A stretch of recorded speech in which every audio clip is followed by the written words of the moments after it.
esse é um caso muito complicado, muito delicado, que tem muitas nuances aí. E antes disso, eu até falei nessa semana do caso do pedido de prisão feito pelo Rodrigo Janot contra o José Sarney, Renan Calheiros e Romero Jucá por causa daquele áudio do Sérgio Machado. E aí eu fazia distinção daquilo que é uma indecência, daquilo que soa muito mal, para a prática de um crime. E na época eu era colunista da Veja, fiz, se vocês procurarem na internet, análise 2 pontos. Janot banaliza pedidos de prisão. Fiz uma análise de todo o conteúdo daquela gravação para mostrar que não havia crimes cometidos, e eu não tenho a menor simpatia por Romero Jucá, por Renan Calheiros e por José Sarney, mas a gente tem de distinguir, porque hoje são eles, amanhã pode ser alguma pessoa, vocês, que vão estar sendo acusados de um crime em função de uma grosseria, em função de uma indecência, obviamente não igual àquelas da qual eles estavam falando, de estancar sangria e etc.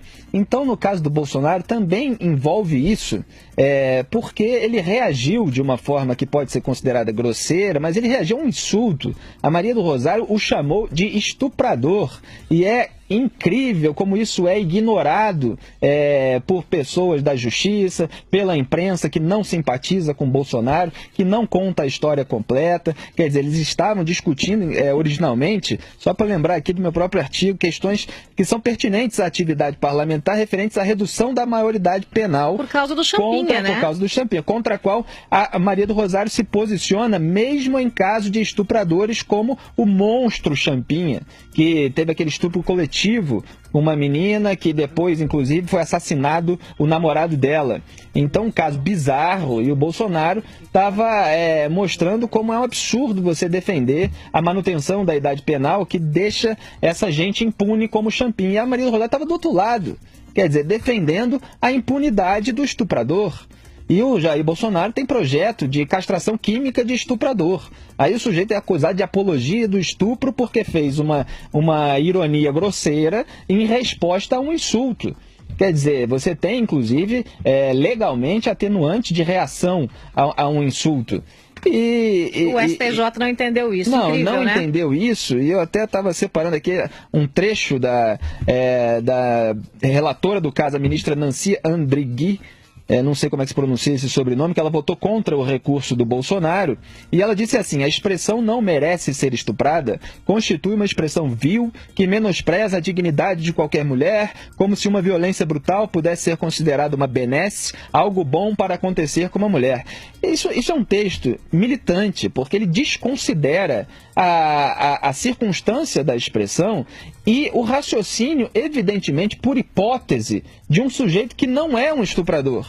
Então, o Bolsonaro, inclusive, numa entrevista, numa dessas situações em que ele está sendo acusado, ele disse, ele disse claramente, eu não sou estuprador, mas se fosse, não iria estuprar porque não merece.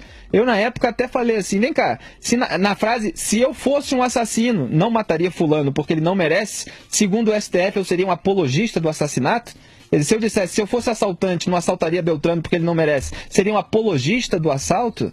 Eu acho absolutamente ridícula essa compreensão, dado que é um deputado que estava ali lutando contra os bandidos e que estava raciocinando por hipótese para fazer uma chacota que obviamente pode ser condenada. Eu jamais faria, eu jamais teria essa reação. Eu não sou intempestivo como o Bolsonaro, eu calcularia o que responder de uma maneira que colocasse a Maria do Rosário com elegância no seu devido lugar. Mas eu entendo que ele tenha feito isso e que isso não seja um crime, por mais que a gente possa condenar essa prática. Agora, infelizmente, no Brasil, quando as pessoas não gostam de alguém, elas aceitam que se conte toda a mentira sobre elas. E elas aceitam, inclusive, que sejam punidas criminalmente em função de uma grosseria qualquer. E isso é um absurdo. A gente precisa defender a verdade, seja quem for o envolvido. Seja Romero Jucá, José Sarney, Renan Calheiros, até Lula. Quando o Ministério Público de São Paulo pediu a prisão do Lula por uma razão que eu considerava